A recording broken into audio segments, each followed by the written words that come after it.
My name is Margaret. I am 78 years old, and I have carried a secret for nearly 50 years that I have never spoken aloud to another living soul. Not to my children, not to my closest friend, not even in prayer, because I was never quite sure what to ask forgiveness for. I loved two men at the same time, completely, fully. Not in the careless way young people sometimes use that word. I mean, I loved them the way you love something you cannot imagine your life without. And both of them, until the day they each left this world, believed with their whole hearts that they were the only one. I want to tell you about that, not because I am proud of it, not because I think it makes me interesting or complicated or worth listening to, but because I am 78 years old and I am running out of time to be honest, and this is the most honest thing I know. His name was Daniel. I was 22 when I met him, working in a small office near the railway station in our town. He was quiet in the way that certain men are quiet, not because they have nothing to say, but because they have learned that most things do not need to be said. He had dark eyes and hands that always seemed slightly too large for the rest of him. And when he looked at me across a room, I felt something I had no language for at that age, like being recognized by someone who had no reason to know you. We were not immediately romantic. It began as friendship, the way real things often do. He would bring me tea in the morning without being asked. He remembered small things I mentioned in passing, that I disliked the smell of petrol, that my mother had died in October, that I could not sleep well when it rained. He collected these details about me the way some people collect objects, carefully, with intention. And somewhere in the middle of all that quiet attention, I fell in love with him, deeply and without reservation. We were together for almost 2 years before I met Rashid. I did not go looking for him. I want you to understand that. I was not unhappy with Daniel. I was not restless or bored or searching for something. I was, as far as I understood myself at 24, completely content. And then Rashid walked into a gathering at my neighbor's home one Sunday afternoon in late spring, and something shifted inside me that I could not explain and cannot explain even now. He was different from Daniel in almost every way. Where Daniel was still, Rashid was full of movement, not restless, but alive in a way that filled whatever room he entered. He laughed easily and often, and his laugh was the kind that made you want to say something funnier just to hear it again. He argued about ideas with a passion that Daniel would have found exhausting, and he asked me questions, real questions, not polite ones, and then listened to my answers as though they genuinely mattered to him. Within 3 months, I loved him too. I know how that sounds. I knew how it sounded then.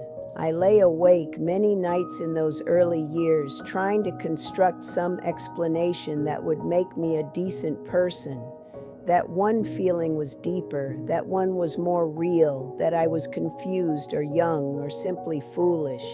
But none of those explanations were true. The truth, as best as I have ever been able to name it, is that I loved them differently. The way you might love two pieces of music that have nothing in common. Not more, not less, just differently. With Daniel, I felt known. With Rashid, I felt alive. And I was not willing to give either of those things up. I kept them separate. That is the part that required something from me. Not dishonesty exactly, but a kind of compartmentalization that I have since come to understand was its own form of damage. Daniel knew I had friends he had not met. Rashid knew I had a life that existed before him. Neither of them asked too many questions, and I think now that is because neither of them truly wanted the answers. People often protect themselves from what they suspect by simply not looking directly at it. There were moments of terrible nearness. A Sunday when Rashid mentioned he had seen a woman at the market who reminded him of someone I had once described. A detail so small it should have meant nothing, and yet my heart stopped completely for a breath. A letter Daniel wrote me once in which he said, with the simple certainty that was so entirely his, that he knew I would never deceive him because I was, at my core, an honest person. I read that line perhaps 40 times. I still remember exactly how his handwriting looked on the page. I told myself many things during those years, that I was harming no one, that love was not a finite resource that diminished when shared, that the happiness I gave each of them was real, and therefore the giving of it could not be entirely wrong. I believe some of those things still in certain lights, but I also know that I was protecting myself. I was afraid to choose because choosing meant loss, and I did not want to lose either of them. That is the honest answer. Not philosophy, fear. Life made the choice that I would not make. Daniel became ill when I was 31. It was his heart. Quietly, without much warning, the way his whole nature suggested things would happen to him. He was in hospital for several weeks, and I visited him every day. I sat beside his bed and held his large, quiet hands, and he looked at me with those dark eyes and said, near the very end, that loving me had been the best thing in his life, that he had never once doubted me. I said nothing. I held his hand tighter. He died on a Thursday morning in November, when the leaves had mostly gone from the trees. I did not tell Rashid about Daniel's death until nearly 2 weeks later. I said only that I had lost an old friend. He held me while I cried and did not ask me to explain the depth of my grief. Rashid and I continued for another 11 years after that. We built something real together, a life with texture and history, and the kind of ordinary happiness that does not announce itself, but that you miss terribly when it is gone. He moved away eventually for work, for family reasons, for a collection of practical circumstances that felt at the time like they might be temporary but were not. We wrote letters for a while, then less often, then not at all. He died 12 years ago. A mutual acquaintance told me in a brief message, almost in passing.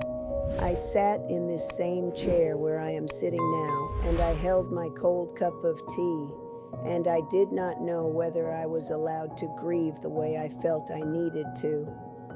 That is perhaps the truest cost of what I did. Not guilt, though there has been some of that, but the grief with no container for it.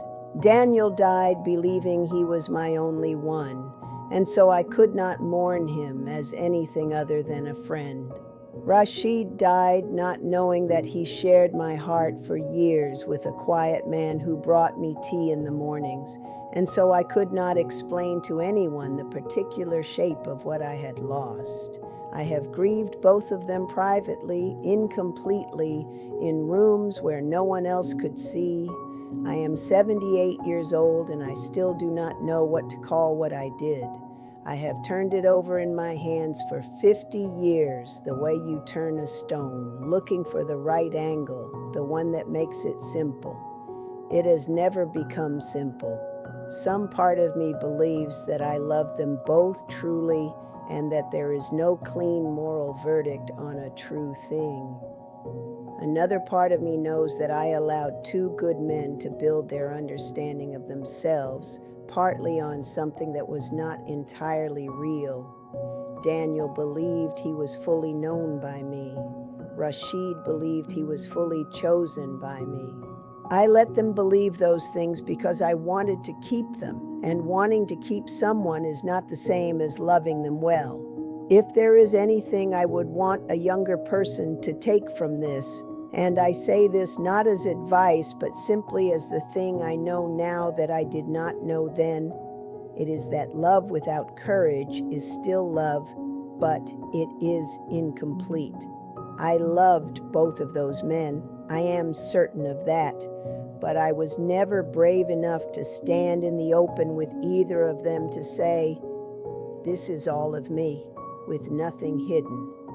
I gave each of them a version of my whole heart, and a version, no matter how large, is not the whole. I still set one cup on the table in the mornings, just one now, but there are mornings when I stand in my kitchen in the early light, and I think about two different men in two different places, both of them gone, both of them having loved me completely, and I feel something that sits between gratitude and sorrow and does not resolve into either. I do not know if what I did was the worst thing about me or simply the most human. I suspect at 78 that those two things are sometimes the same.